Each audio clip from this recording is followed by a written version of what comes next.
$140 in a checking account. Both of you, that's where this splits. Path A. The builder, age 22. Your first paycheck after taxes is $1,847. The job is entry-level operations at a regional logistics company. The office smells like old coffee and printer toner. Your manager is a patient man named Ellis. He explains everything once. You take notes. You open a Roth IRA on a Sunday night. The balance is $0. You fund it with $200. It feels like nothing. You do it anyway.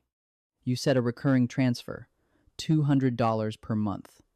Automated. The day after payday. You never see it leave. That's the point. You build a spreadsheet.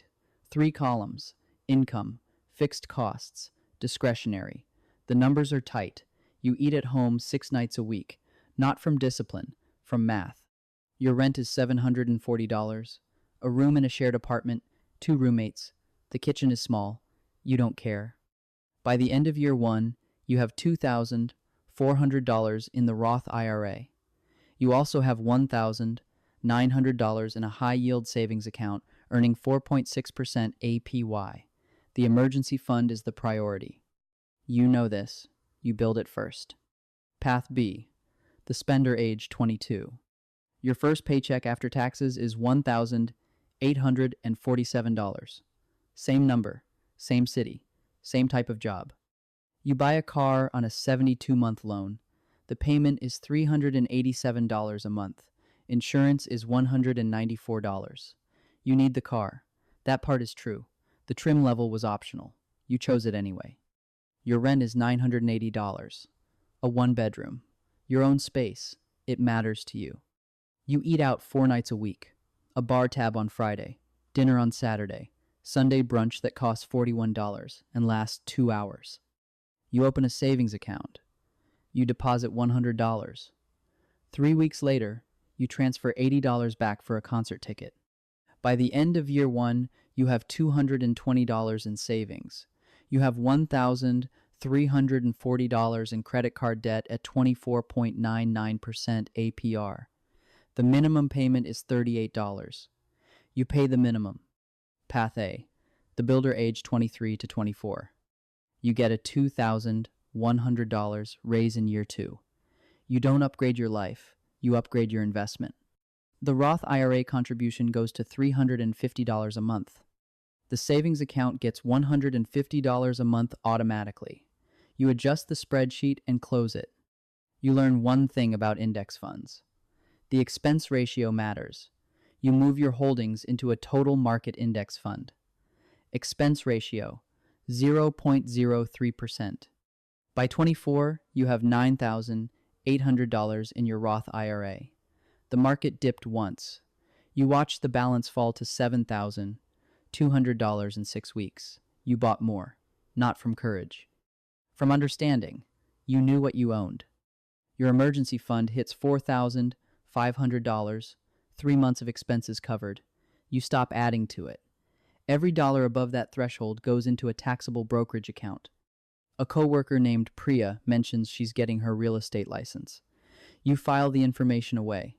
Not yet, but noted. Path B. The spender, age 23 to 24. You get the same $2,100 raise.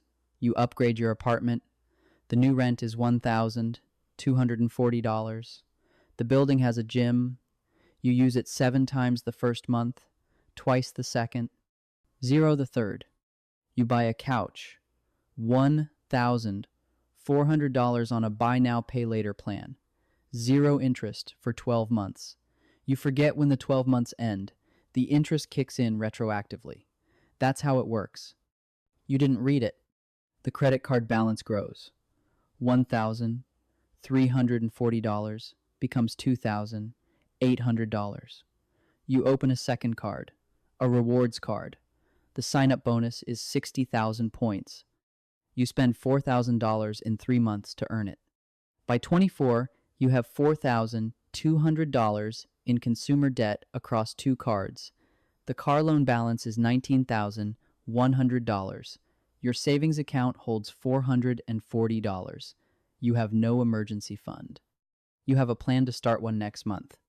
You do not start one next month. The gap at age 24.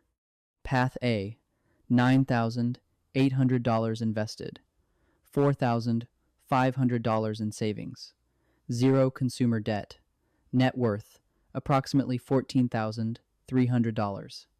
Path B, $4,200 in credit card debt, $19,100 car loan, $440 in savings, net worth, approximately negative $22,860.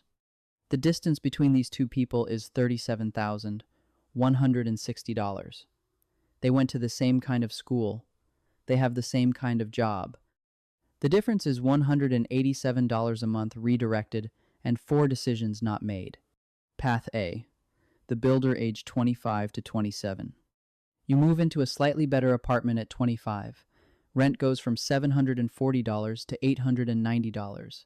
You negotiate a 14-month lease to lower it by $40. The landlord is a quiet woman named Sable. She agrees immediately. You realize she needed a reliable tenant more than the $40. You enroll in your company's 401 at the full employer match rate. The match is 4%. You contribute exactly 4%. The employer adds another 4%. You are not leaving free money on the table. That is the only way to think about it. Your total monthly investment is now $680. Roth IRA, $401K. Taxable brokerage, every dollar automated. You see it as a fixed cost, not a sacrifice. At 26, you find a listing in a secondary market 3 hours away, a duplex.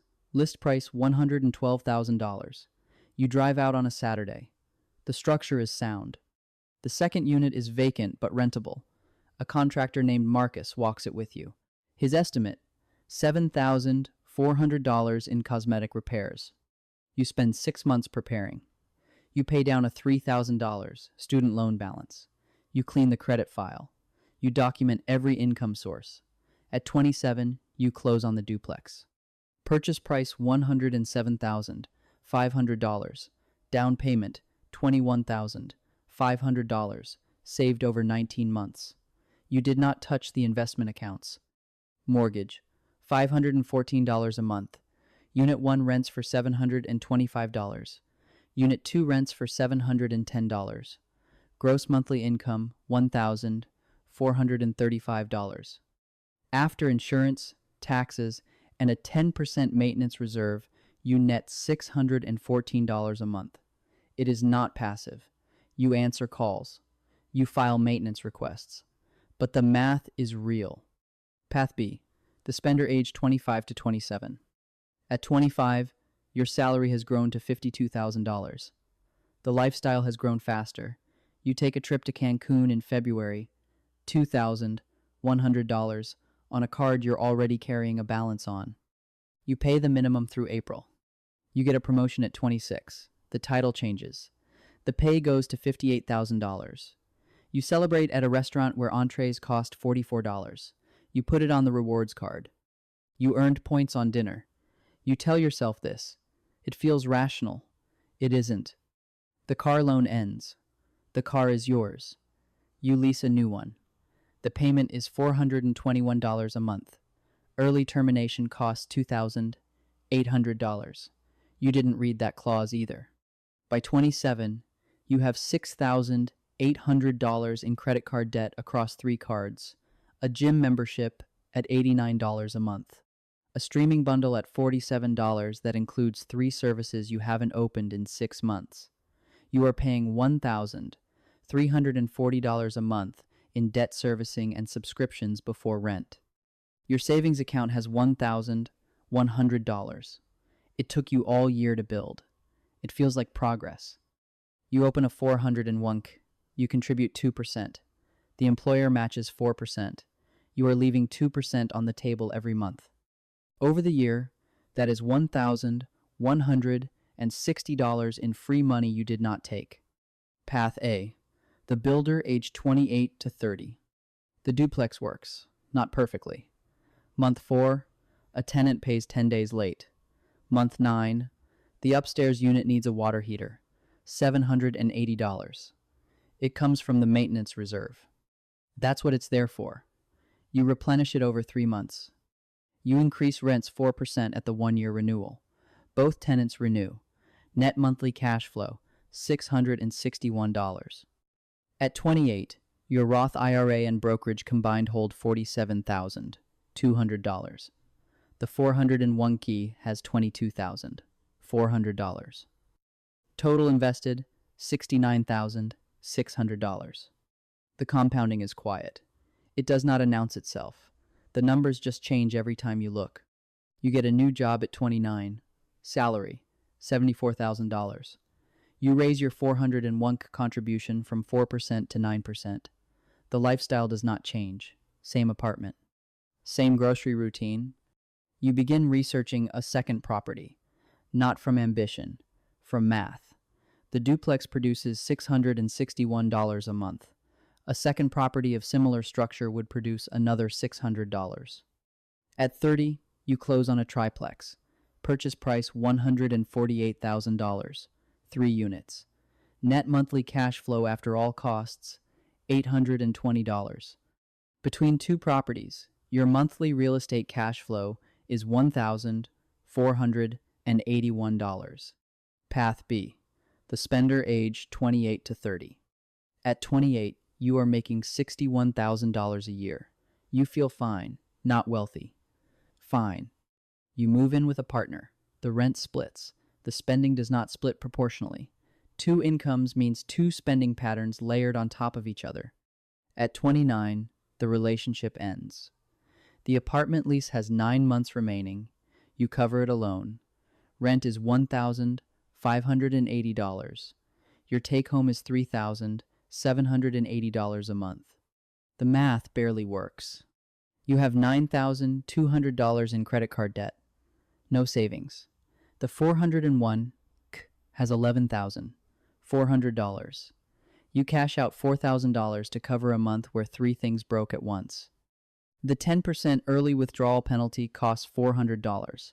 The taxes cost another $880. You receive $2,720. You needed $3,200. You put the rest on a card. At 30, your net worth is approximately negative $14,000. You don't look at the number directly. You know it's bad. Looking won't make it worse. You don't look. The midpoint gap. Age 30. Path A. $69,600 invested. $1,481 in monthly real estate cash flow. 2 properties. Net worth, approximately $134,000. Path B. 401, partially cashed out. Balance $8,000. $400. $9,200 in credit card debt. $12,400 in remaining car obligations. Net worth, negative $14,000. The distance between these 2 people is $148,000. At 7% average annual return, the $134,000 Path A holds today becomes $537,000 in 20 years without a single additional dollar added. The negative $14,000 Path B carries costs money every month just to stay in place. They are the same age. They made roughly the same income for 8 years. One redirected $187 a month at 22 and held a discipline that never required heroism. Just repetition. Path A, the builder age 31 to 35. The 2 properties carry themselves. 8 hours a month of active management on average. You track it. At 32, you receive a raise to $82,000. You max your Roth IRA for the first time, $6,500 annual contribution. You max the 401k to $23,000. The taxable brokerage receives whatever remains after expenses and reserves. At 33, you close on a 3rd property, a single-family rental in a growing suburb. Purchase price $186,000. Monthly net cash flow after all costs, $440. Total real estate cash flow is now $1,921 per month. At 35, the accounts stand as follows. Roth IRA, $91,000, $400, 401, $134,700. Taxable brokerage, $58,200. Total invested, $284,300. Real estate equity across 3 properties, $119,000. Net worth, approximately $403,300. You do not tell anyone. A coworker named Devin asks how you're doing financially. You tell him exactly what you did. A total market index fund, automated on payday, before you can see the money. He writes it down. You don't know if he does it. Path B, the spender age 31 to 35. At 31, you consolidate the credit card debt. A personal loan at 11.9% APR, $9,200 rolled in. The monthly payment is $204. You feel relieved. The cards are clear. You do not cut the cards. By 33, 2 of them carry balances again. Promotion at 32. Salary, $71,000. The apartment upgrade follows. Rent becomes $1,850. The neighborhood is better. The coffee shops are walkable. The commute is shorter. These are real benefits. They cost $270 more a month in rent and $140 more in daily spending. A medical bill arrives at 34.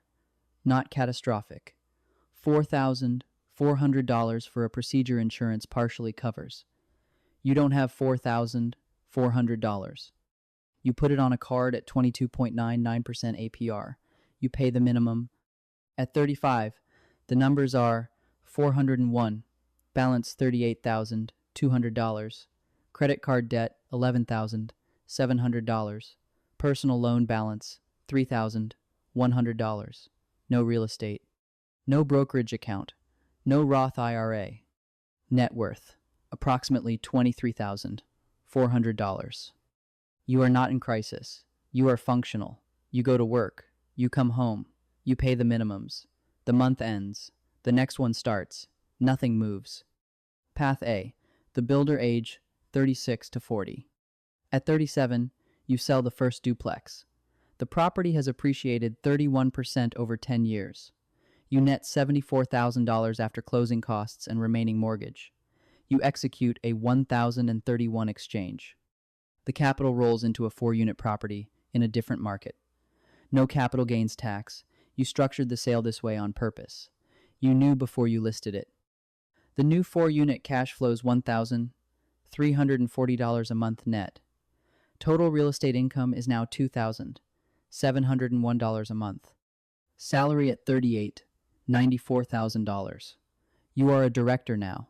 The role requires judgment, not hours. At 39, total investment accounts hold $487,000. Real estate equity across 4 properties, $203,000. Combined net worth, $690,000. You have never bought a new car. You drive a 2019 Camry with 94,000 miles. It runs. You see no reason to change that. You hire a fee-only financial planner at 39. Her name is Ren. She charges $4,800 a year. She finds a trust structure you hadn't considered. She flags a depreciation schedule across your properties that reduces your taxable income by $31,000 annually. The $4,800 fee saves $8,600 in taxes in year 1. You renew her contract immediately. Path B, the spender age 36 to 40. The personal loan is gone by 36. You feel ahead. You take a trip to Italy. $4,700 on a credit card. You plan to pay it off in 3 months. It takes 11. At 37, your company announces layoffs. Your role is eliminated. 6 weeks severance, $8,200 after taxes. You have $1,100 in savings. The 401 holds $51,000. You cannot access it without penalty. You spend the severance carefully. 6 weeks becomes 11 before the next job starts. The gap requires $3,400 from a card. The new job pays $74,000. A step back, not permanent, but present.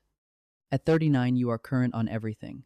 Card balance, $2,400. 401 has recovered to $61,000. You feel stabilized. Net worth at 40, approximately $58,700. You are not broken. You work hard. The work is real. The income is real. The life is real. But the floor is thin. Path A and Path B, age 40 and beyond. Path A, age 40. You check the brokerage account on a Tuesday morning. The balance is $531,000. The 401k shows $194,000. The Roth IRA shows $112,000. Real estate equity across 4 units, $231,000. Total net worth, $1,068,000. The real estate produces $2,701 a month without your active labor. Your salary is $94,000. You save 34% of gross income. The compounding on $837,000 in invested assets at historical averages means your wealth grows by approximately $58,600 this year while you sleep. Your mother's care costs $3,200 a month. You cover it from cash flow. You do not discuss it. It is a line item. You have options, not freedom in the abstract, concrete options. You can walk away from the salary in 4 years. You have modeled it.